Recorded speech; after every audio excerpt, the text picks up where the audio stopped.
தர்ஷன், இன்று என்ன தலைப்பில் பேசப் போகிறீர்கள்? என் இனியவர்களுக்கு என் இனிய வணக்கம். இன்று நான் பார்க்க போகும் தலைப்பு 2 விஷயங்களை உங்களுக்காக இப்பொழுது கூறப்போகிறேன்.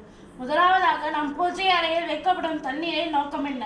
இரண்டாவதாக, நாம் தெரிந்து கொள்ள விஷயங்கள் என்னவென்று இப்பொழுது பார்க்கலாம். 2 விஷயங்கள் கூறப் போகிறீர்களோ? இப்பொழுது பார்க்கலாம். முதலாவதாக, நம் பூஜை அறையில் வைக்கப்படும் தண்ணீரின் நோக்கம்.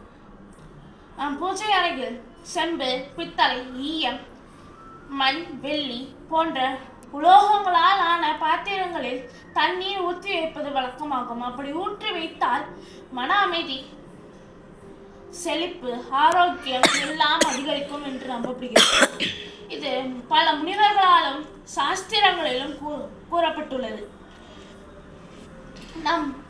நம் பூஜை அறையில் வைத்த தண்ணீரை மறுநாள் நம் வீட்டு கூரையின் மீது ஊற்றிவிட வேண்டும். அப்படி ஊற்றிவிட்டால் நம் வீட்டை சுற்றியுள்ள துர்சக்திகள் நம் வீட்டை அண்டாது என்று நம்பப்படுகிறது. நம் பூஜை அறையில் வைத்த தண்ணீரை நாம் தினமும் மாற்றிக்கொண்டே இருக்க வேண்டும். அப்படி மாற்றினால் நம் வீட்டுக்குள்ளே உள்ள துர்சக்திகளும் வெளியே ஓடிடும். அப்படி வெளியே உள்ள துர்சக்திகளும் வீட்டுக்குள்ளே வராது என்று நம்பப்படுகிறது.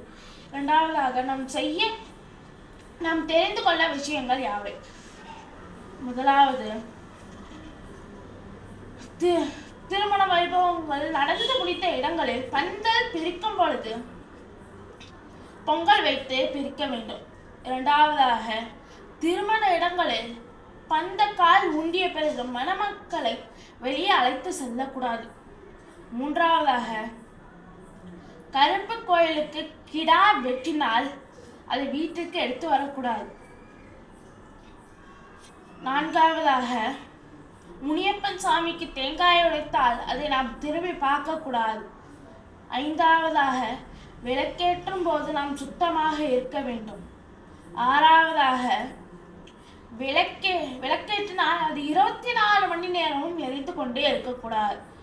அது காலை அரை மணி நேரம், மாலை அரை மணி நேரம் மட்டும்தான் எரிய வேண்டும். இவையெல்லாம் செய்து கொண்டிருந்தீர்கள் என்றால் இத்துடனே இதை நிறுத்திக் கொள்ளுங்கள்.